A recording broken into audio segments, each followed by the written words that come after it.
ustedes van a escuchar clase 2, clase 1, clase 3 y la fonación es diferente en cada caso. Incluso tenemos en la historia clínica una parte donde vamos a preguntar, por ejemplo, o vamos a ver o a notar si el paciente tiene alguna disfunción o alguna parafunción en lo que es la fonación, por ejemplo, ¿no? Por la emisión de determinados fonemas, el paciente de repente no puede pronunciar correctamente debido a una malaudición. Ustedes escuchan en clase 3, verdadero, con la misma mandibular, ¿no? La voz sale diferente, pero la mandíbula está proyectada hacia adelante. Entonces, a veces hay un sonido hacia arriba que hace que haya una alteración en la formación de la persona. Hay un caso, por ejemplo, muy emblemático, creo que todos ustedes, a pesar de que no es su generación, también han escuchado el grupo Queen, ¿no es cierto? Freddie Mercury, uno de los mejores cantantes de la historia. ¿Qué características, qué morfología tenía Freddie Mercury? Clase 6, clase 2, clase 2, ¿no es cierto? Evidentemente clase 2, es así, salió lo que. Ustedes dicen, si un hombre tan famoso, tanta plata, nunca se puede hacer ortodoxia. Y alguna vez me lo pregunté, dice que él tenía el temor más o menos fundado, que si a él le corregía la evolución, su voz iba a cambiar. Y es probable que sí. ¿Por qué? Porque si a él le retrocedían el maxilar o le retrocedían los dientes, la forma en la que emitía los fonemas podía alterarse, podía ser diferente.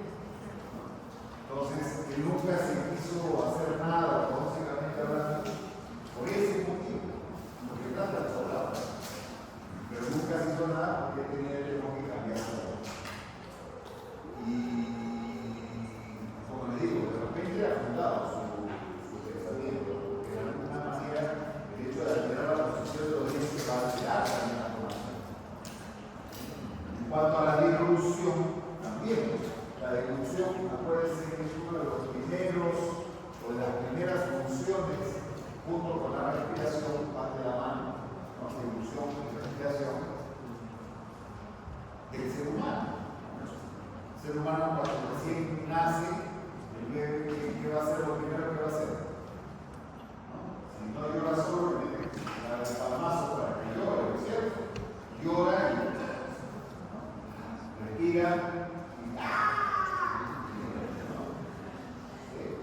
entonces va a haber ahí una función desde los primeros minutos, digamos, por decir, de la vida del ser humano, de respiración y de inclusión. ¿Por qué? Porque después lo traen por la mamá para que comience a hablar.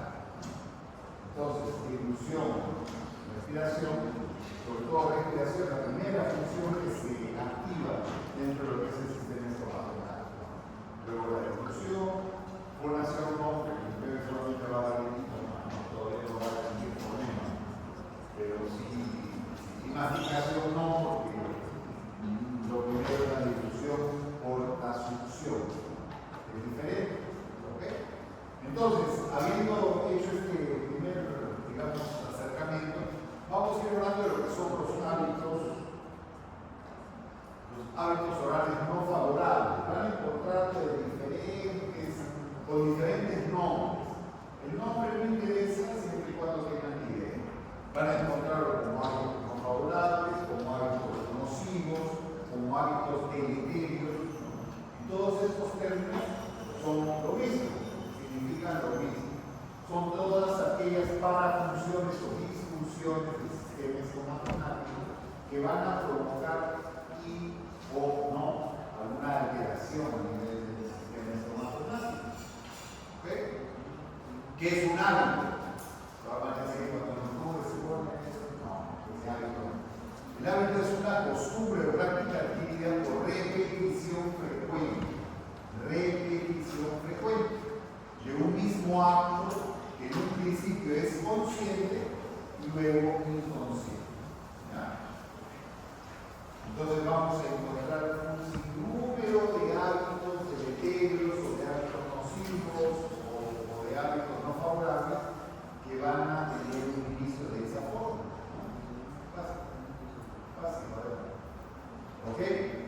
Pero miren, acá la clave es esta, la repetición frecuente de un mismo acto. Por ejemplo, a ver, mencióname un algo.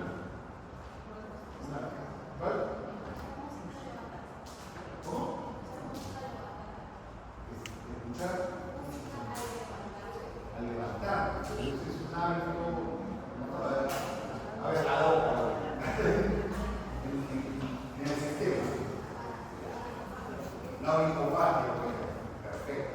La onicofagia. En un primer momento puede ser consciente y luego se hace inconsciente. Y cuando se hace inconsciente es muy difícil de quitar, ¿no? Porque ya lo haces automáticamente. Yo tengo onicofagia, por eso no creo que sueños son terribles, hasta el día de hoy. Ahora, en mi caso fue un caso de imitación, ¿no?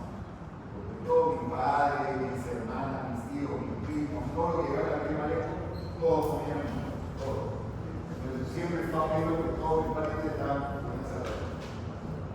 Por repetición, uno comienza a hacer lo mismo, por imitación, y luego todas las perspectivas de aquel punto que ya no es consciente. Yo 1000 veces no soy consciente de que estoy cometiendo la suya. Casi nunca soy consciente de eso. Pero sí sucede. Entonces, esta repetición frecuente, como les repito, en un primer momento puede ser consciente, pero luego no. Hay algunas no necesariamente se hacen conscientes, ¿no? Como la dilución atípica que vamos a ver después. Cuando la lengua se interpone, por ejemplo, entre los dientes, ¿no? O una dilución alterada. Eso generalmente el niño no se da cuenta de ello, no depende de su conciencia. Vamos a ver eso. ¿Ok? Ok, el niño al nacer es sometido a impulsos y el más importante de todos es la succión, ¿cierto? Entendiéndolo como una primera fase de la dilución. Recuerden que la vez pasada le decía, el niño cuando recién nace, cuando recién comienza a lactar, los movimientos de lactancia no son de apertura y cierre mandibular. No son de apertura y cierre mandibular. El niño no tiene todavía desarrollado bien los músculos que hacen que abra y cierre la boca correctamente. ¿Qué es lo que hace el niño? Normalmente comienza a hacer movimiento de adelante hacia atrás de la mandíbula. Entonces, el grupo de hermanos que me decía, tómense algún día la curiosidad de ver cómo disluye, cómo lacta un bebé, ¿no? Si tienen sobrinos, hijos, sobrinos, hijos, primos, lo que fuera, vean el momento de la lactancia, es importante poder.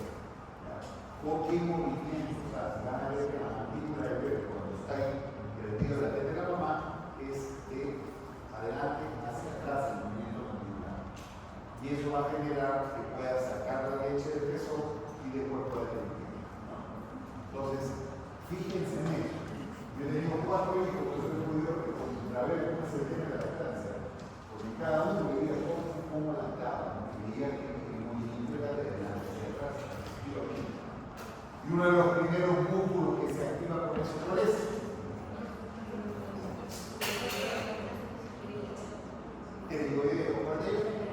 El lateral o externo, ¿no? El lateral o externo es el primero que se activa, ¿no? Y por eso ustedes ven que todos los bebés que luego en su vida van a desarrollar clase 1, clase 2, clase 3, todos se ven como si fueran clase 2. Todos los bebés al nacer se ven con una mandíbula pequeña, se ven con una mandíbula pequeña, y eso es algo natural en el ser humano. Luego, con la lactancia, comienza a activarse este músculo del glúteo lateral externo, que comienza a hacer ¿qué cosa? Ese adelantamiento mandibular. Y es bien interesante ese tema. Alguna vez hice una mesa clínica, le contaba a mi grupo, hicimos una mesa clínica con un grupo de alumnos cuando todavía no habíamos de X y esas cosas, hace muchos años atrás. Podíamos sacrificar cuyes así fácilmente. Entonces sí, Entonces se hizo un estudio con los cuyes, muy interesante, pasa. Cierra la puerta, porfa, cierra la puerta. Un estudio muy interesante con cuyes. De una camada de cuyes a la mitad se le dejó lactando con la mamá cuy, ¿no? Y la otra mitad se le daba de tomar con goteo, ¿no? La leche misma del cuy, pero con goteo. El cuy, su desarrollo termina a los 21 días, o sea, es bien rápido. Por eso es que podemos hacer este estudio rápidamente. Entonces, ¿qué se hacía? Se les daba a uno un goteo y a otro se les daba con su mamá a que su mamá. Y luego se les hacía collada y las cabecitas le tomábamos con una radiografía cruzal, le tomábamos como si fuera una cefalocéntrica al culo. Sí, pero no, y no hay cuyes como tal estudios cefalométricos, pero sí hay ratas. Las ratas, sus características cefalométricas son casi idénticas al culo. Entonces, se hizo ese estudio y pudimos ver que los cuyes que habían lactado con la madre, su mandíbula alcanzaba una posición anterior adecuada. Sin embargo, los que habían lactado, o sea, no habían lactado, sino solamente tragaban la lechecita, se había quedado una reclusiva la mandíbula. Y era bastante evidente la función mandibular de los cuyes que no habían lactado. Entonces, igual pasa en el ser humano. El ser humano tiene que lactar, porque somos mamíferos, o sea, esa es nuestra primera función para la alimentación. Y eso hace que nuestra mandíbula desarrolle pero posteriormente normal. ¿Ok? Entonces, este reflejo de succión, ¿no? También vemos cuando nosotros tenemos oídos y por lo que si ustedes ven a mí que colocan el dedo en la boca, lo primero que hacen es chapar y tratar de succionar, ¿no? Porque piensan que es la tela de la mano. Entonces es algo que ya está en nuestro ADN, el hecho de la succión y de la delusión, ¿no? Luego aparece otro reflejo, bueno, la delusión y la succión, hasta que tenga sensación de plenitud alimenticia. O sea, el niño no deja de lactar hasta que ya tiene esa sensación de que ya está lleno. Sigue lactando. ¿Sí? Entonces le ponen ahí la teta de la mamá, que comienza a lactar, y se queda dormido un ratito. Y ahí la mamá le quiere sacar la teta y va a comienza a y ahora una vez que ya está lleno, ya le cae esa. Ahora, llevando otro reflejo dirigir hacia los centros superiores para que la succión cese, es un éxtasis emocionalmente profundo y se duerme. Ese es un momento sublime, sobre todo en los primeros meses. Espera que el niño se quede dormido para descansar un poquito también. Observar la respiración.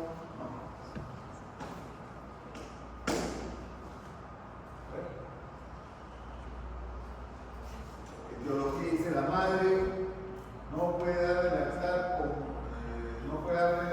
con biberón el bebé, no realiza cantidad de succiones necesarias para producir éxtasis emocional.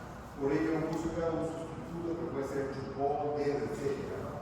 Hay madres que no tienen la cantidad de leche suficiente para saciar el hambre del bebé, ¿no? Sobre todo los varoncitos son bien comelones, más que las mujeres. Entonces ahí digamos que comienza a establecerse los hábitos malos, porque comienza o a taparse el dedo, ¿no? O este es el hábito de la mamá, ¿no? Que por tapar el hijo rápido, le mete el chupón, ¿no? ¿Para qué? Porque le deje tranquilo, ¿no? Y eso sucede con mucha frecuencia. Siempre la mamá que le pone un chupón de este tipo a su hijo es porque no lo aguanta, porque quiere salir rápido de él. Y eso se ve con bastante frecuencia, ¿no? Ahora, el biberón del volumen de leche es mucho más grande, haciendo desvío de la posesión de la lengua como consecuencia, ¿no? Donde se generan hábitos de difusión. Existen chupones y chupones. ¿no? Entonces existen los chupones ortopédicos, los chupones convencionales, los normales. Ustedes habrán visto muchos de esos chupones que parecen un dedo, ¿no? Son larguitos, que tienen una puntita al centro, y ahí el niño lacta por ahí, ¿no? Del biberón. Y ojo que ese es bien fastidioso porque al ser recto no imita la forma del pezón materno. La forma del pezón materno con la dilución normal, con la lactancia normal, adquiere una forma característica. Eso también tiene que observar. Adquiere, porque si no lo ven así, se van a dar cuenta que el niño está lactando mal. Y adquiere una forma bien característica, la cual el pezón materno va a adquirir esta forma.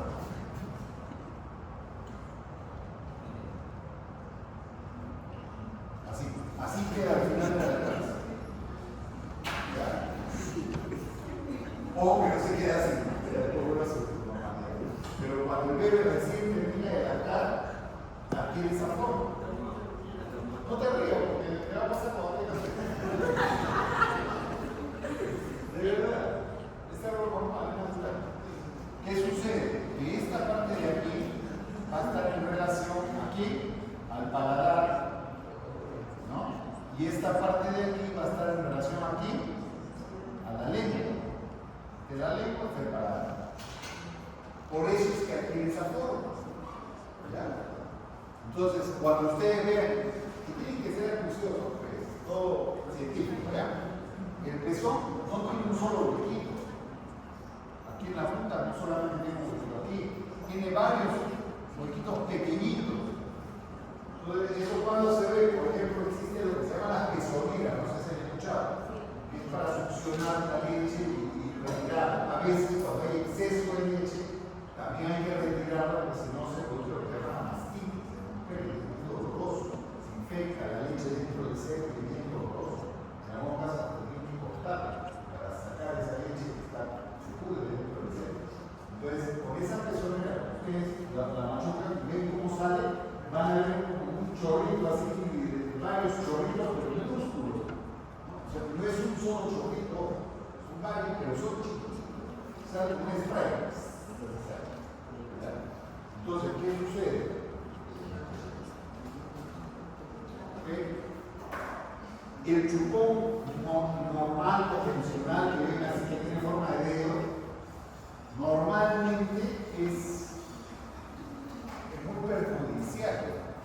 O sea, el chupón que ustedes ven así el chupón, se liberó, y con un puntito acá.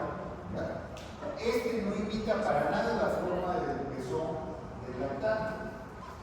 ¿Qué hacen las mamás que no tienen tiempo, ¿no? Y que ahora quieren estar con el celular tiktokeando en vez de estar dándole la cara al bebé?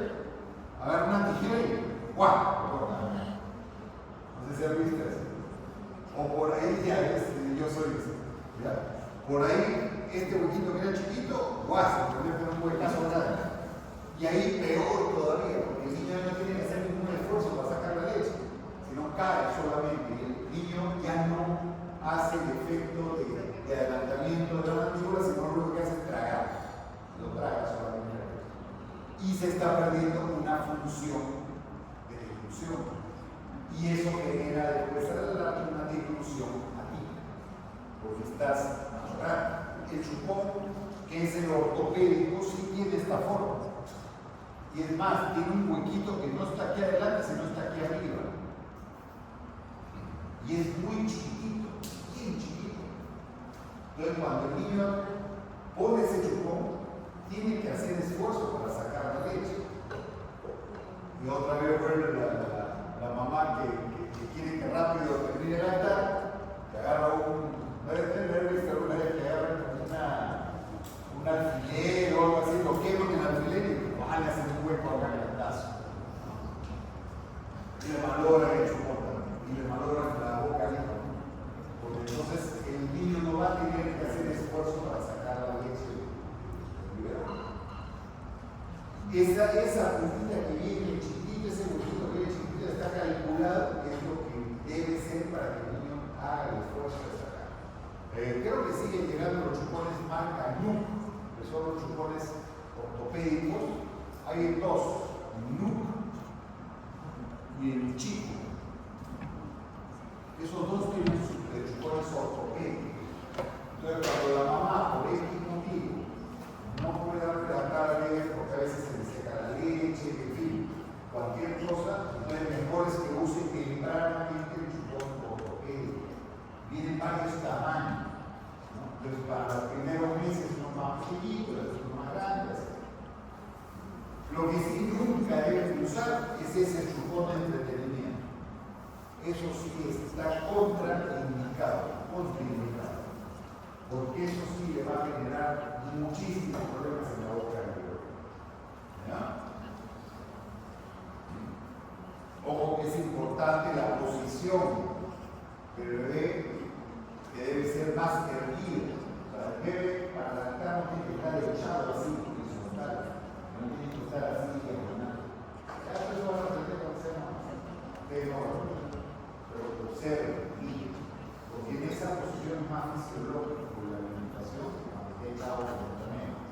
Ahora tú tomas tu café así echado, estás ahogado, y estás sentado, lo más sentado posible. ¿Ya? A ver. Ahora, esto dice más servida para evitar dificultades respiratorias, para que evite respirar por la boca. Entonces, ¿qué pasa? Si tú lo tienes muy echado, el niño va a hacer pausas en la lactancia para poder respirar. En cambio, si está más erguido, puede seguir respirando por la nariz y puede seguir lactando. Mejor elegir la cetina ortodoxa o ortopédica que permite un mejor contacto entre la lengua y el paladar. Y ahí está, ¿ves? Esa es la forma adecuada. Este es uno clásico, este no es el adecuado, pero este sí, miren. Y esa es la forma, cuando ustedes observen ustedes o un familiar, una tía, una hermana que ha dado de lactar, vean, pues, sin vergüenza, ¿no? Ya son muy grandes todos. Vean que el pezón de la mamá termina con esa forma. El niño ni bien lo sacan de la teta, van a ver esa forma de pezón, así tal cual. Después otra vez se pone igual a mamá, pero al principio terminó la teta en esa forma. Y eso quiere decir que ese niño está haciendo una lactancia adecuada. Si ustedes no ven esa forma cuando saca al bebé, ese niño está lactando mal. ¿Hay algún motivo que está lactando mal? ¿Ok? Entonces, dentro de lo que son hábitos, tenemos dos grandes grupos, ¿no? Los hábitos fisiológicos y los hábitos no fisiológicos, para irlos dividiendo de alguna manera. ¿Ya? Los hábitos fisiológicos nacen con el individuo, como el mecanismo de succión, movimientos corporales, inclusión y respiración nasal, son fisiológicos. O sea, si no succionas, si no respiras, si no te grupes, no vas a vivir. ¿Ok? Pero se podría considerar un hábito, pues un hábito repetitivo. Pero en este caso es fisiológico, es normal. Y los hábitos no fisiológicos que ejercen fuerzas perniciosas contra los dientes, arcos dentales y tejido blando. Tenemos, por ejemplo, la succión del hielo, la difusión atípica y la respiración bucal. Todo esto no es lo normal. Lo normal es que respiremos por la nariz y por la boca. Pero hay condiciones que nos impiden respirar por la nariz y tenemos por la boca. O muchas veces tenemos respiración mixta, nasal, bucal, ¿bien? Ahora, esto de aquí es lo que tienen que memorizarse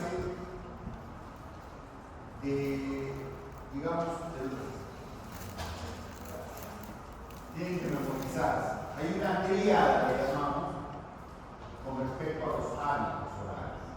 Y esta tríada incluye duración, intensidad y frecuencia del hábito. No es lo mismo. Duración, por ejemplo, ustedes ven que el niño se chupa el dedo. ¿Ven cuánto cuánto tiempo se chupa el dedo? Se chupa el dedo durante media hora, y después ya le cae para acá. Es duración. Intensidad, o sea, ¿qué tan fuerte lo hace? Hay niños, observen, sean observadores siempre, de su familia misma o amigos. Van a ver niños que solamente colocan el dedo así, y no ejercen ninguna, solamente interponen el dedo. Y hay otros que cada vez comienzan a succionar el dedo. Entonces, es diferente. Esa es la intensidad, qué tan intenso es el acto. ¿Es pasivo o es muy activo, muy fuerte? Es diferente. ¿Ya? Y la frecuencia es cada cuánto tiempo lo hace. Entonces hay niños que, por ejemplo, están viendo televisión, se chupa el dedo, pero dejan de ver televisión y ya no se chupa eso. O se chupa el dedo para cuando se van a acostar, para dormir. Se chupa el dedo y ya se quedan dormidos y ya todo el resto del día no se chupa el dedo. Pero hay niños que cada 3 horas se chupan el dedo durante media hora y intensamente. Entonces ahí es donde ustedes van a ver cómo esta duración, intensidad y frecuencia van a determinar el tipo o el grado de afectación en el sistema estomacal. Como decía, no es lo mismo que un niño ponga pasivamente el dedo en la boca, porque es probable que de repente no cause ningún problema, probablemente. A pesar de el hecho de tenerlo pasivo ahí, podría provocar expulsión de las piezas posteriores, que al final tienen una mordida abierta. Podría ser, ¿no es cierto? Porque al interponer acá, atrás se queda en el aire y las piezas comienzan a sobreevolucionarse hasta llegar a chocar atrás y adelante ya no. Eso tiene una mordida abierta anterior. Ahora, si el niño, depende, ojo que también tienen que observar, cuando llega un niño que tiene un hábito, traten de empatizar con él, no ridiculizarlo, no prestarlo por la vista, sino más bien. O sea, decir, pensarse así, no sé, la mamá siempre o los papás son los que lo echan. Se chupa el dedo, ¿cómo lo gusta así? Ya. Entonces ya, cállate. A ver, hijito, escucha, de niño, entonces, yo también chupar el dedo cuando era niño. Claro, ella empatiza con él. Así, te va a mirar abajo. Sí, yo me chupaba el dedo así. ¿Tú cómo te chupas el dedo? Y van a encontrar un sinfín de formas en las que los niños se pueden chupar el dedo. La clásica es esta, pero hay otros niños que se ponen acostados. Hay niños que otro dedo. Acá hay los telefonistas que agarran uno acá y el otro en la oreja. O los que agarran aquí. Y se van a encontrar un sinfín de formas en las que niños se pueden chupar el dedo. Y cada una te puede explicar algún problema que se ponga. Una movilidad posterior, una movilidad anterior, la posición de los dientes, ¿no? Cuando el niño se chupa muy activamente el dedo, la clásica, te corta los dientes, los incisivos superiores hacia el vestibular, lo vestibulariza, y los dientes inferiores los visualiza. Es clásico eso. Entonces, por eso es importante ver cómo se chupa el dedo. Tú le dices, yo me chupa el dedo, no sé, cada vez que había televisión. Tú, no, soy de dormir. Todos esos datos son importantes. ¿Con qué frecuencia? ¿Con qué intensidad? ¿No? La duración. Y esa es la triada que te va a determinar. A mayor duración, a mayor intensidad, a mayor frecuencia, más grado de afectación. ¿Ok? Y eso funciona para todos los hábitos, no solo para la televisión o la asociación impulsada. Incluso la respiración pulsaria. Si el niño todo el día está respirando por la boca, va a haber una afectación. Si solamente respira por la boca después de haber hecho ejercicio fuerte, que ya no puede respirar porque no le alcanza, tiene que abrir la boca para terminar de respirar, no va a ser la misma afectación que el que está todo el día respirando por la boca. ¿Okay? Y eso va a provocar maloclusiones o deformaciones de estos faciales. Entonces es importante estos hábitos poderlos detectar a tiempo para poderlos, digamos, también corregir a tiempo, ¿no? Porque si ustedes los corrigen a tiempo, estos hábitos van a evitar problemas o alteraciones a nivel celular. ¿Ya? Sí. Ahora, estos hábitos son reacciones automáticas y pueden deberse a muchos factores: inmadurez emocional, falta de atención de los padres, aburrimiento, fatiga y estrés. Antes no era tan importante, pero ahora veo este factor de aburrimiento. Yo no sé qué pasa con las generaciones actuales, lo digo por sí, a veces por ahí están ahí y un día viene mi hija hace un par de años, tenía 10 años. Papá, estoy aburrido. ¿Estás aburrido? Escucha, no sé, pues haz algo. No, estoy aburrido. Pero lee un libro. Las clásicas. Lee un libro, no sé, ponte a estudiar, juega, haz algo. Ay, no, pero que sea aburrido, qué sé yo.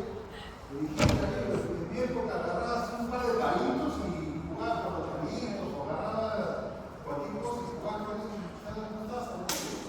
Yo cuando estaba aburrido me ponía a leer, a ver las enciclopedias, y viajaba por todo el mundo con las enciclopedias, con los atlas. Yo veía, y la otra, hasta que le introduje el mundo de la lectura, porque ella sí no leía para nada. Ahora se leen los libros, pero así. Igual que yo creo que sí, todos han pasado por ese proceso. Pero, y descubrió la lectura y descubrió todo el mundo.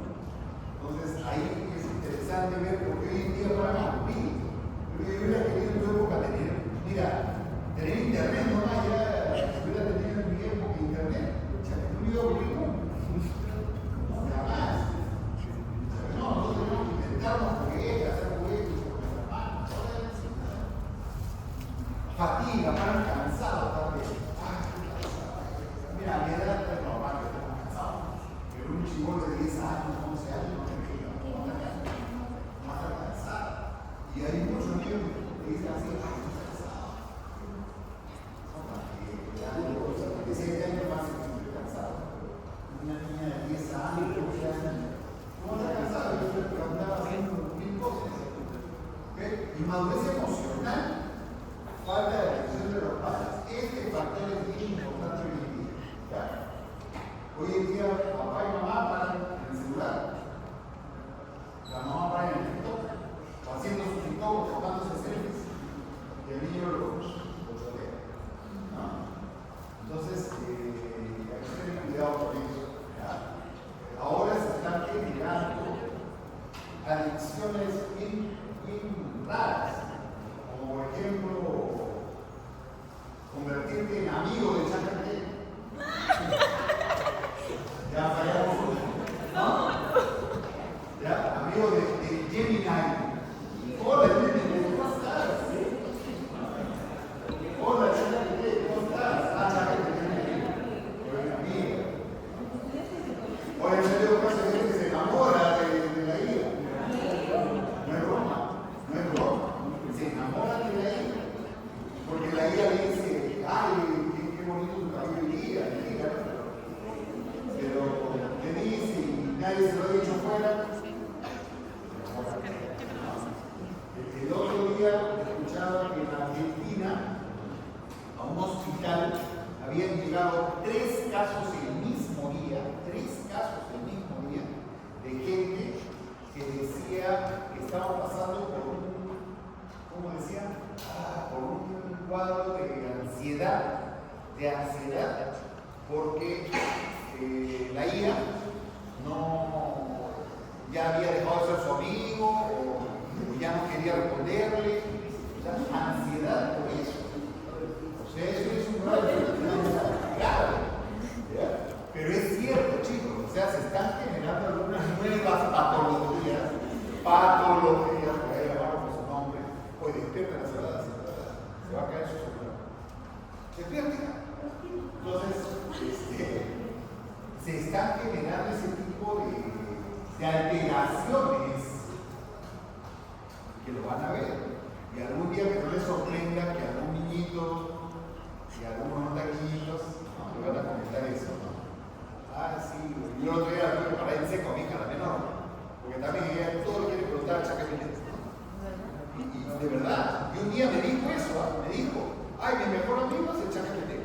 Aguántale, qué cosa, estás loca. Un par de sopapos se le pasó. Pero sí, no, muy bien, para el serio. Y justo a los 3 días que le dijo eso, me enteré esa noticia y me atendí. Así que al toque se la puse como dice, ¿sabes qué? Mira, está pasando eso, ten cuidado. ¿Ok? Seguimos.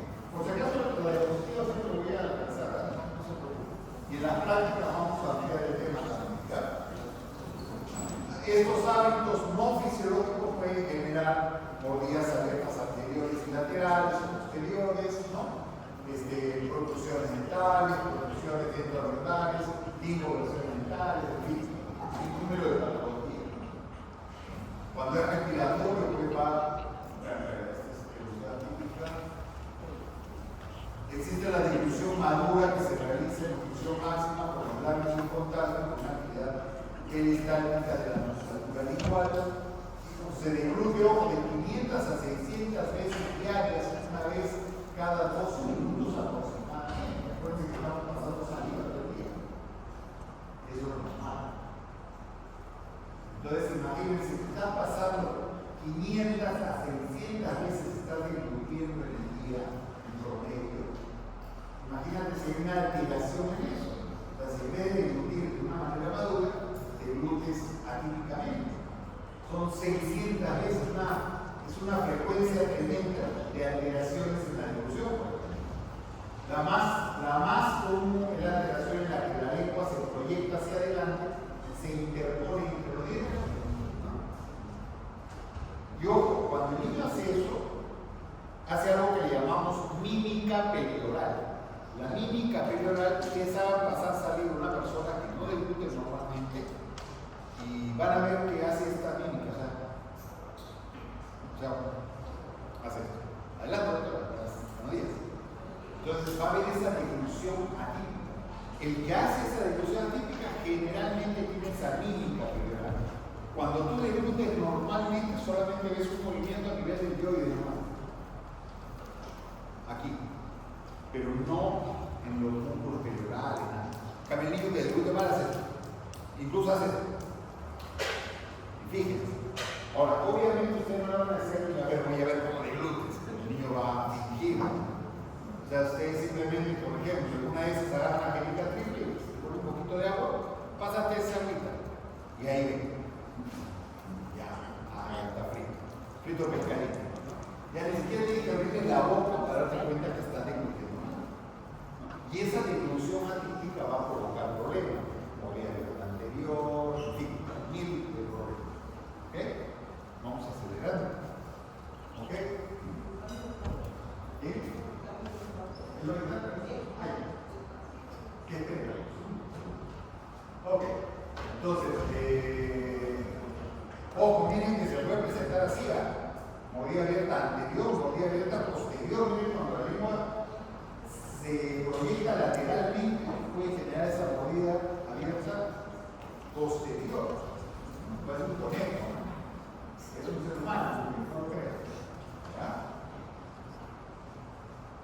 Como etiología de deglución atípica puede haber amígdalas hipertróficas, macroglosia, la cual es poco frecuente, salvo que sea por ejemplo un niño que generalmente tiene un problema de macroglosia. Alimentación prolongada por medio de tetero o de biberón. También. Pérdida prematura de dientes temporales anteriores también. Pero es importante preservar los dientes de cima. ¿Okay?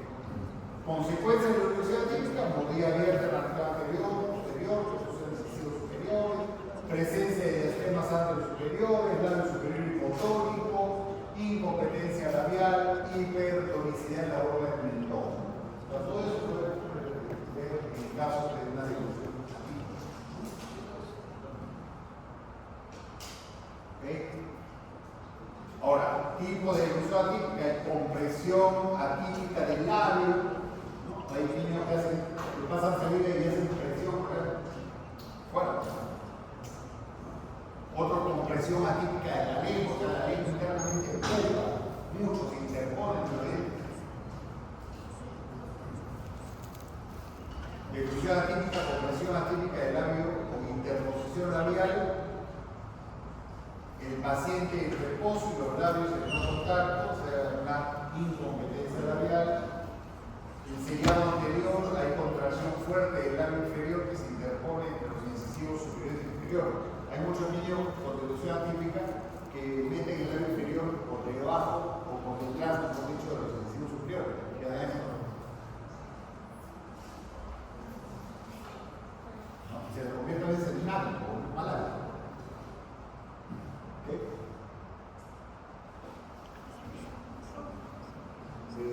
Labio inferior hipertónico.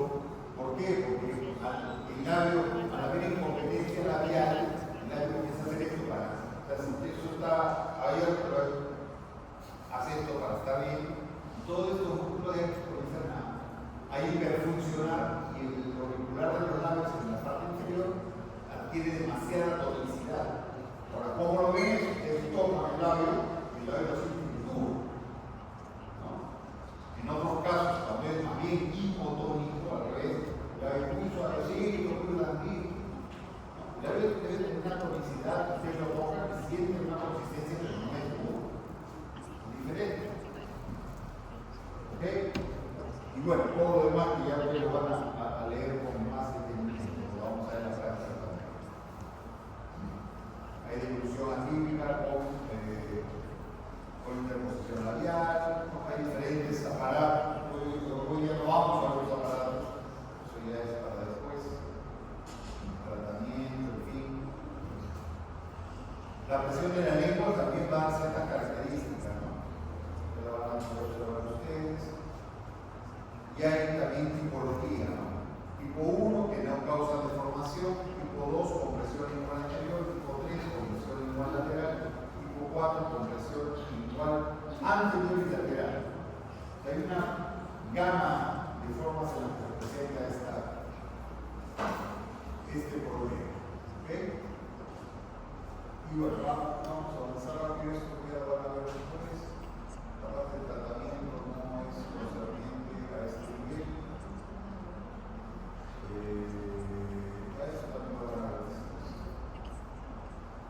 Hay casos acá que se presentan de revistas,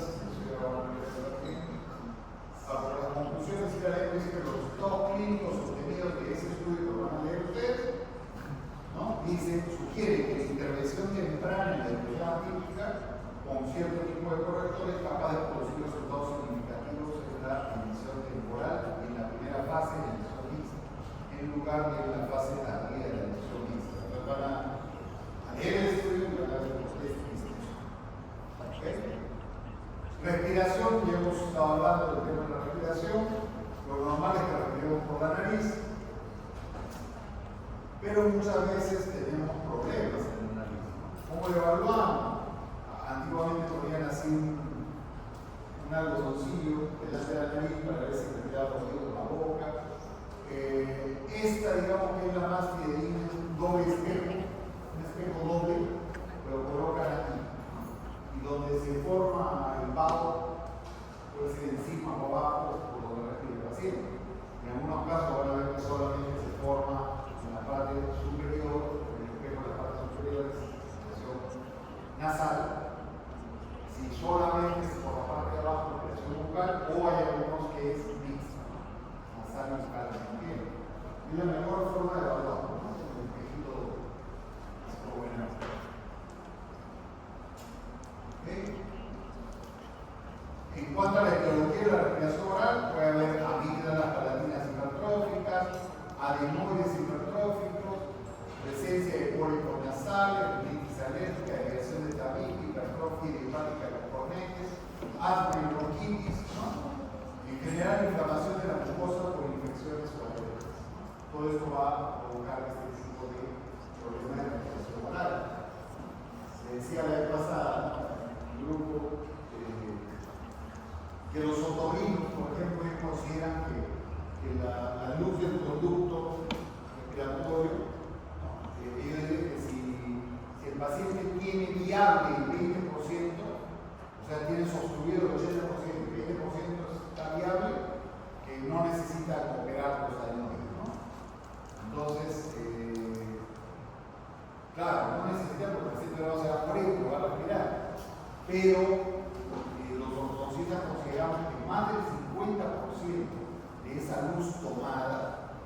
ya te va a causar alteraciones dentofaciales, ¿no? Te va a provocar cosas, estrechamiento del maxilar o atresia del maxilar, ¿no? Te va a provocar un paladar profundo, ¿no? Y va a provocar alteraciones de las cajas triangulares, ¿no? Y eso va a provocar alteraciones que ya no van a poderse corregir después o con mayor dificultad.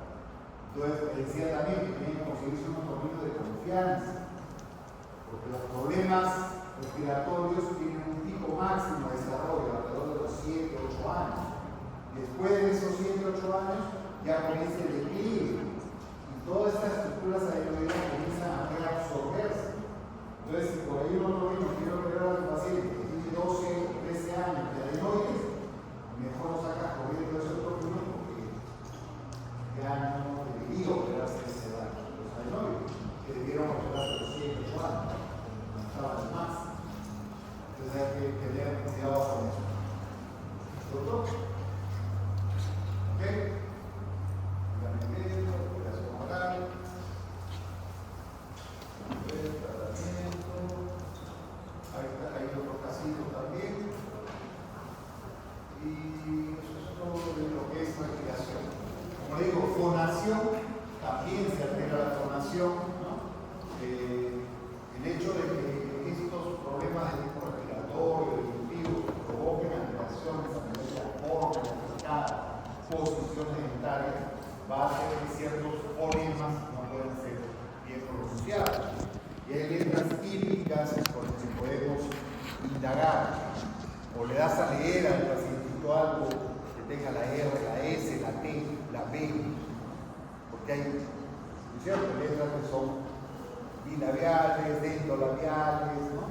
Palatalveolares, en fin. Entonces es todo un tema, el tema de la fonética. ¿Alguna pregunta? ¿Preguntas? ¿Preguntas? ¿Preguntas? Ya, en la práctica la pregunta no son.